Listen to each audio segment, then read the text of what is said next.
tibiales o dorsiflexores como se conoce. La mayor actividad se obtiene después del golpe del talón contra el suelo, ¿cierto? Es la contracción excéntrica que el choque. Y la segunda actividad ocurre en el momento del despegue, hace que los dedos del pie se aparten del suelo.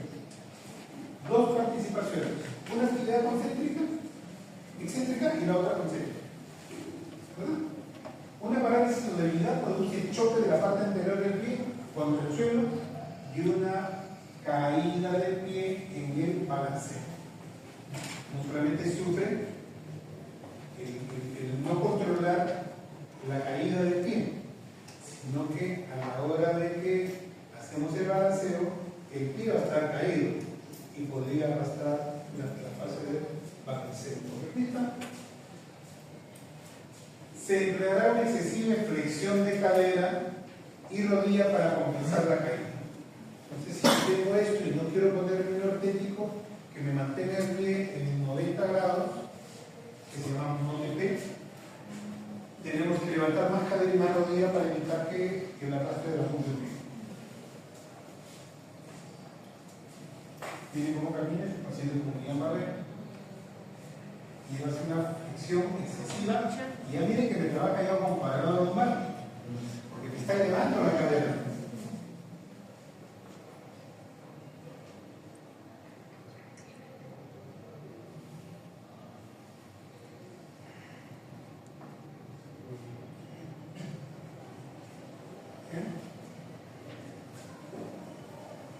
Pantorrilla o plantiflexores. Se realiza a partir de la fase de soporte medio. Controla la caída hacia adelante del cuerpo. Estabiliza el ángulo entre la pierna y el pie. ¿Sí? Soporte medio, que cuando va a entrar, porque de alguna manera, contracción excéntrica, evito de que el control del tronco, como estoy acá, evito que me vaya hacia adelante. Y si ustedes se paran, ahora vamos a ver la práctica, como el hecho de parar, concéntrense en su pantorrilla y me van a ver que sufren una contracción bastante fuerte. Evitando la caída hacia adelante del cuerpo, estabiliza el ángulo entre el pie y la tibia, la pierna. Y al final de la fase de soporte terminal, esto contrae manteniendo la pierna del pie. Contribuye a la energía gravitatoria y se convierte en energía cinética de traslación, porque es el que me impulsa hacia adelante.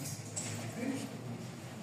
La debilidad va a producir caída de la pelvis y reducción del movimiento hacia adelante. Va a tener mayor costo energético para poder trasladar. Cuádriceps, la actividad principal es de amortiguación, ¿no? Porque he visto que casi todo trabaja a nivel de rodilla, sobre todo en contracción excéntrica, y a nivel de cadera en la fase inicial de flexión de cadera, como contracción completa.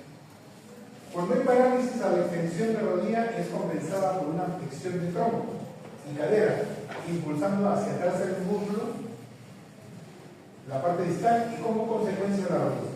Si yo tengo una debilidad y no tengo la regulación del tiro de cadera y el tronco para tratar de extender con un golpe de reflejo para poder mantener la extensión y generar el paso. Porque si no hago ese golpe, apoyo y iría hacia adelante, porque no tengo la fuerza de presión que me regula a través de la contracción excéntrica la estabilidad de la rodilla.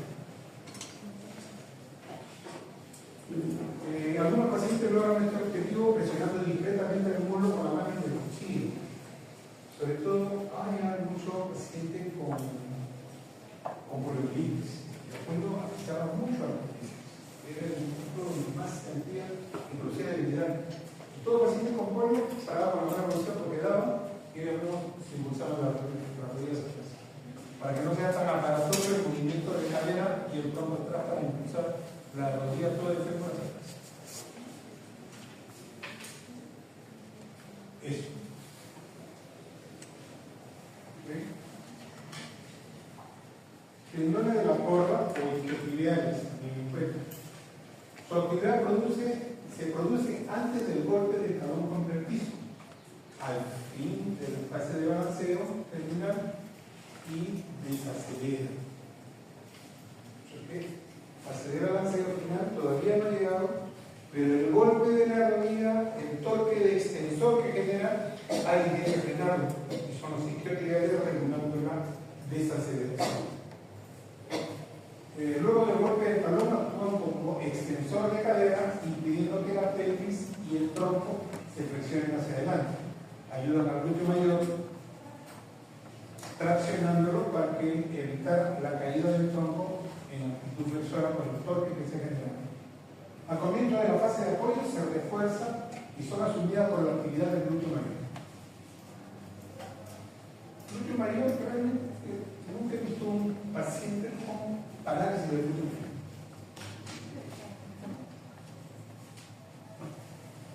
Su actividad comienza al inicio de la fase de apoyo como extensor de cadera. Ahí lo dice, una debilidad aislada.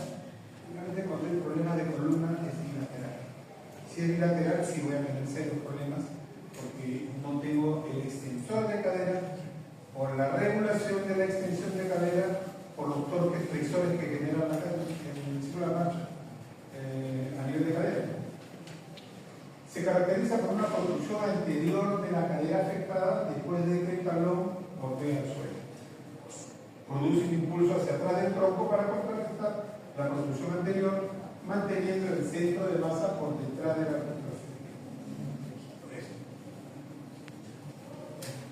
delante para mantener y que ese torque flexor en esa fase de la marcha lo tire hacia atrás, pero con la ayuda del glúteo mediano. La mayor actividad es cuando el peso del cuerpo se traslada al miembro de apoyo. La debilidad, que se pregunta, produce la caída de la pelvis del lado no afectado. Si tengo afectado doy espacio y no me estabiliza, la cadera se va a ir en un látero y esta cadera se va a deshacer. El lado no afectado. ¿Sí? Con una construcción lateral de la cadera afectada, la construcción lateral de la cadera del lado afectado, al cargar el peso sobre ese sector. También una inclinación de todo el tronco y la cabeza sobre la parte afectada y puede acompañar de un balanceo inicial delante del hombro el lado no afectado. Hoy la cadera se me va y en la cabeza y el tronco también va bien. Desciende la cadera contralateral y podría acompañar de una antefunción del hombro del lado no afectado. ¿No se recuerdan qué? Así. ¿Cuál sería en esa imagen el lado afectado? El derecho. Ahí donde usted me habla del derecho.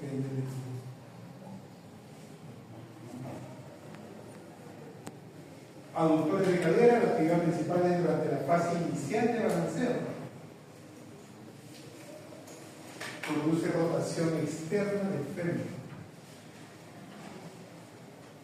Al comienzo de la fase de apoyo se produce una actividad secundaria de los abductores de cadera y se considera que los aductores ayudan a la tarea estabilizadora.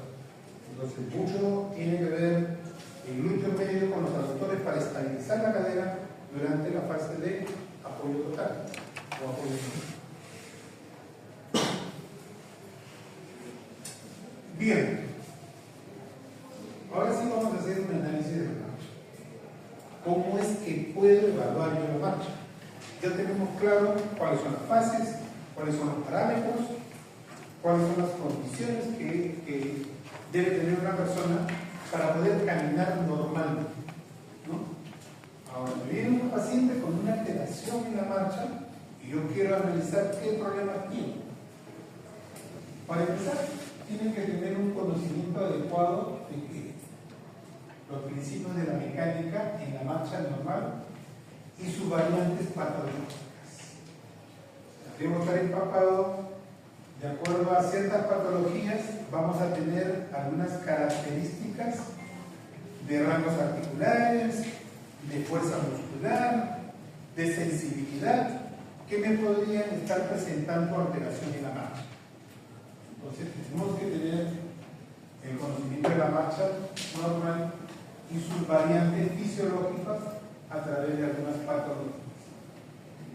Estar familiarizado con estas patologías, ¿de qué estamos hablando? Después voy a ver un video donde esto es una forma muy un tanto arcaico.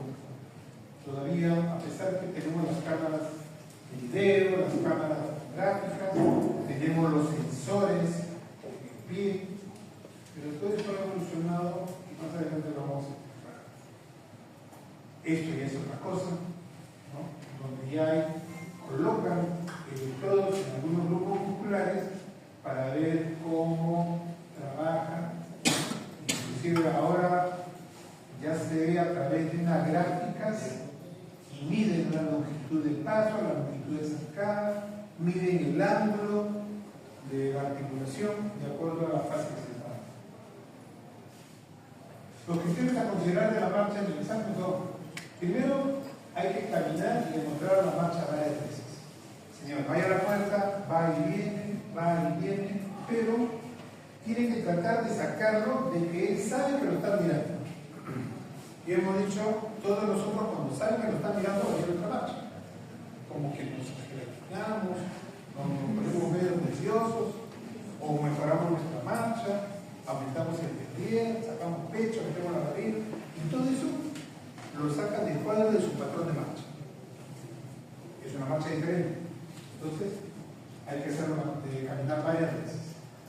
Variar el ritmo de la marcha también. Camine más rápido, camine más lento. Pararse y sentarse, subir o bajar escaleras. Para ver si es que está imposibilitado de hacer un ascenso, porque hay grupos musculares que sí trabajan concéntricamente cuando subimos y bajamos escaleras, diferente a la marcha normal. Prestar atención al balanceo de miembros superiores y los movimientos de pelo.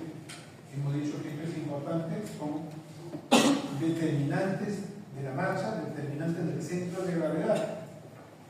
Pararse a dar saltos en una pierna para ver si hay un equilibrio. Algo importante, caminar con los ojos cerrados.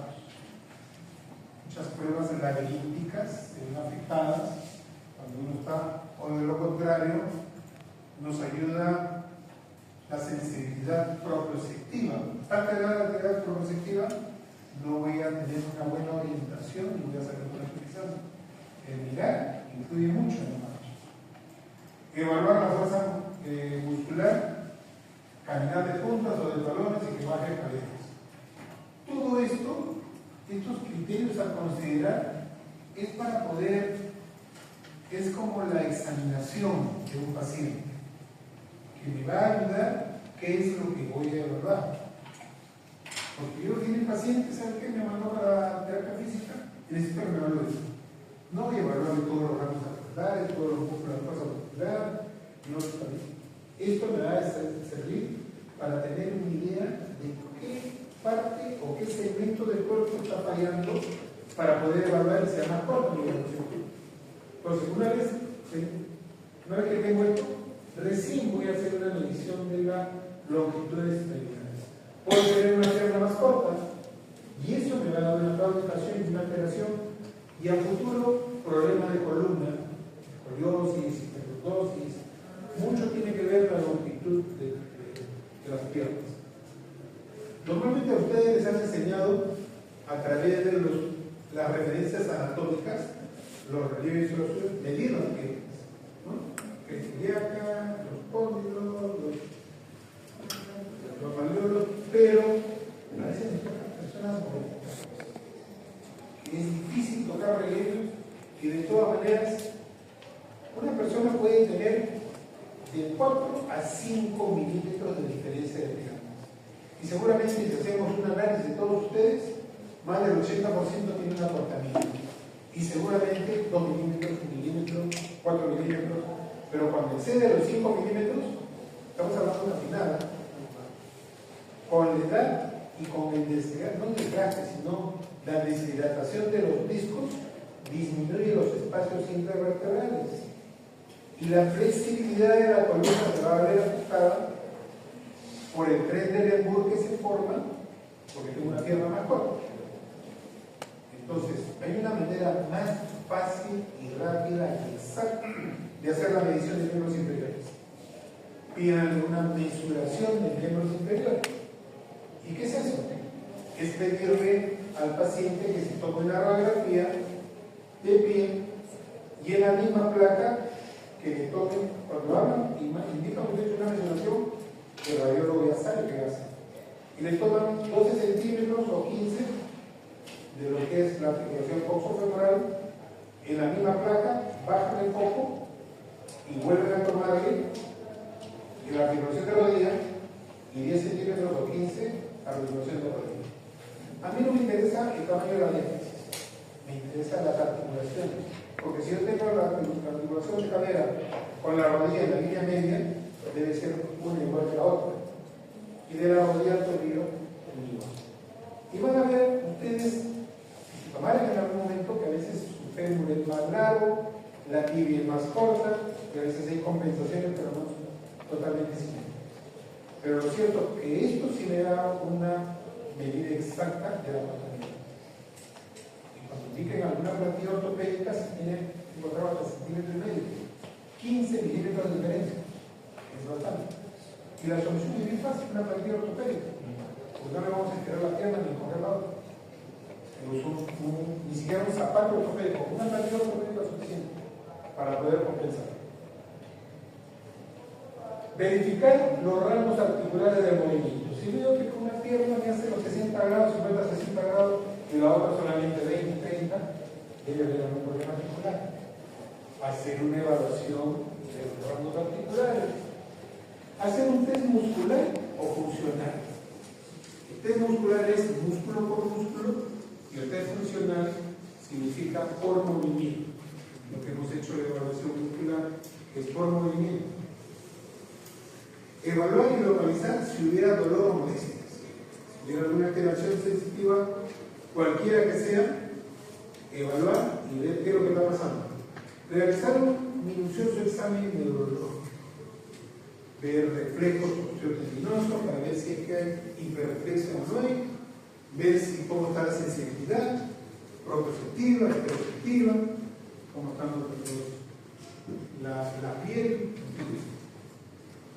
Analizar cualitativamente las fases y determinantes, las fases y determinantes de la marcha, y hacer un análisis cuantitativo de las características o parámetros de la marcha. El otro es cualitativo, lo que estaba hablando de las fases, las 8 fases que hemos mencionado, y los determinantes, para ver cuál está fallando. Pero el análisis cuantitativo que me mide en tiempo y espacio son las características o parámetros de la marcha. Hay una evaluación de Tinetti porque hay pocas pruebas, pocos exámenes que esta he encontrado y me ayuda no solamente, ahí hablan en el campo de la neurología, la pediatría, el circo. Pero a la hora que nosotros analizamos qué es lo que pide este test, esta escala va a dividirse en 2 secciones. La primera tiene que evaluar el equilibrio mientras el paciente está sentado y de pie. Y la segunda evalúa la marcha. ¿Cuáles son las condiciones? Primero, la evaluación del equilibrio sentado. Lo siento al paciente sin apoyo. Hay alteraciones, sobre todo en edad o o tendencia a si lo siento sin apoyo, ellos solitos se van inclinando, se van lateralizando, se van rotando. ¿Okay? Luego, levantarse, le pedimos al paciente que se levante sin hacer uso de los brazos ni de las rodillas, porque muchos se levantan, apoyan las rodillas y se ponen de pie. Luego, ¿cuántos intentos, qué número de intentos debe hacer para poder levantarse? Muchos pacientes no hacen la flexión de cadera para trasladar el peso adelante y se levanten con piernas, sino que están en actitud sedente y quieren incorporarse y hasta que encuentran más o menos su ángulo de flexión de tronco para poder levantarse. El equilibrio inmediato es levantarse, observar la estabilidad o la inestabilidad que pueda tener. Porque se paran bien y pueden irse para un costado, no tienen buen equilibrio ni estabilidad. Estando de pie, cuando el paciente está quieto, califica la capacidad del paciente, no, el equilibrio de movimiento, la anterior era el equilibrio de pie. Cuando el paciente está quieto, dice de pie también, es cómo es que él va a generar su estabilidad a nivel de tobillo. ¿No? Estando de pie, sí que se mueve y de lo contrario puede empezar a hacer movimientos de la punta del pie, de los talones, si no hay mucha estabilidad, que es la primera articulación que está en contacto con el piso, la articulación del tobillo. El equilibrio en movimiento, el otro era equilibrio sentado y de pie, sin movimiento. Acá, hacer la evaluación, cuando está en movimiento, califica la capacidad del paciente para mantener el equilibrio mientras cambia de posición. Que gire, que se voltee, se mantiene. Y luego vamos a darle un pequeño empujón, a ver cómo está el equilibrio. Ya no solamente el equilibrio solo, sino el empujo, a ver en qué, si es con el empujo de pecho, de espalda, de costado, se me mantiene el equilibrio. Y después se le pide ya el giro de 360 grados, que es más complejo. Se observa la habilidad para quedar completamente alrededor sin perder el equilibrio. Sentarse y luego, después de observar los giros, pedirle al paciente que siente, porque a veces se sienta y no fue como la primera vez que se estuvo sentado el paciente. Al hacer el equilibrio de pie y movimiento, a veces están inestables y se sientan totalmente por el costado, o adelante, o muy atrás, tienen alteraciones de la postura.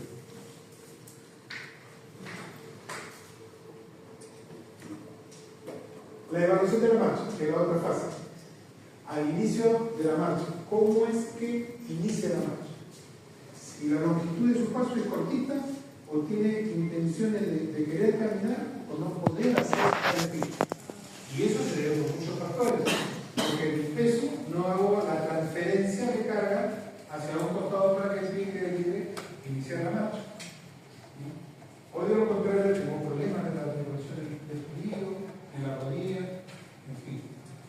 La altura de paso. Se evalúa los pies si se levantan adecuadamente con respecto al piso. Yo puedo arrastrar los pies.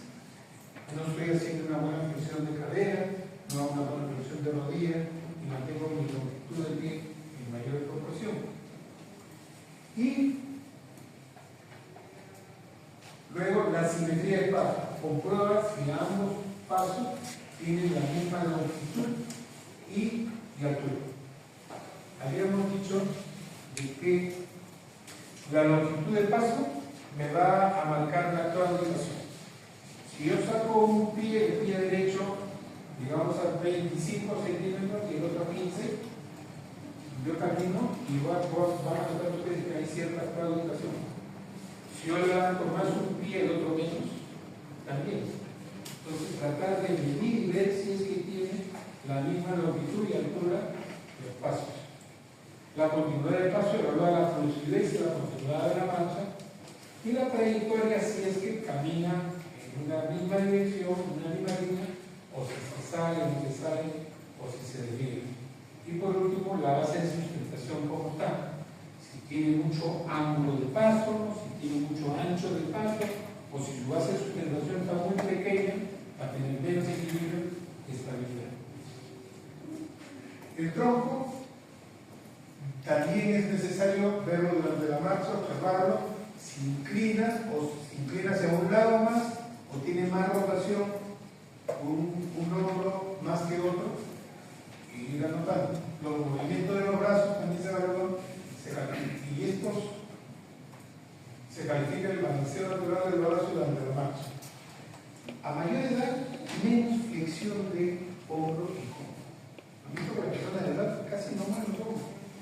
porque tampoco mueven la pelvis, ¿sí?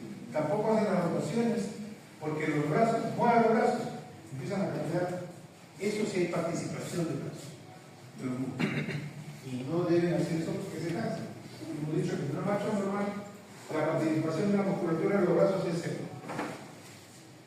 El puntaje. Cada componente de la escala lo califica según el sistema que generalmente varía de 0 a 2 condiciones. 0 es cuando no puede hacerlo, 1 es cuando lo hace más o menos, y 2 es cuando está normal ese parámetro que estoy midiendo en la prueba de equilibrio. La suma total de las puntuaciones en ambas secciones puede ayudar a identificar a los pacientes en un riesgo elevado de caídas, ¿no? Y nos ayuda también a plantearnos algunas alternativas de tratamiento. Algo que siempre se va a dar. Los pacientes con trastornos del sistema nervioso periférico leves o alteraciones musculoesqueléticas, y cuando hablo de alteraciones musculoesqueléticas me refiero a partes blandas y a partes óseas y sus articulaciones. Cuando tengo alteraciones leves de esa parte, generalmente van a alterar su patrón de marcha, pero cuando el paciente sigue un tratamiento, se concentra en su tratamiento y puede lograr recuperar y realizar una marcha casi al 100%. Y no lo digo al 100% porque siempre van a modificar un poquito la marcha. Y esto lo han podido notar lo que han estado rotando los dos últimos grupos. Y una doctora que se cayó de la escalera porque tuvo 3 fracturas: cabeza de quinto metatarsiano, fractura del cuboides y de la tercera cuña. 2 meses enyesada, salió el plano del yeso, limitación para la dorsiflexión, para la pronación y la supinación del pie, y obviamente debilidad por tanto tiempo. Ya llevamos como 2 meses y todavía no logra, hemos cerrado la marcha y hemos cerrado una serie de problemas, ¿no? Como el grupo anterior, hicimos la práctica de marcha y nos sirvió a la paciente para poder y ahí la doctora es una doctora de neurólogo, y como le digo a los alumnos, ellos podrán saber mucho de neurología, pero cuando evaluábamos, la doctora me dice: ¿de qué universidad son? Porque hablábamos de cosas que ella no sabía, y no tenemos por qué amilanarnos con ningún médico. Nosotros del movimiento somos los reyes del movimiento, conocemos la anatomía más que ellos y sus variaciones. Eso lo tienen que estudiar para demostrar que saben. Y vieron que tenían un nivel de conocimiento muy bueno.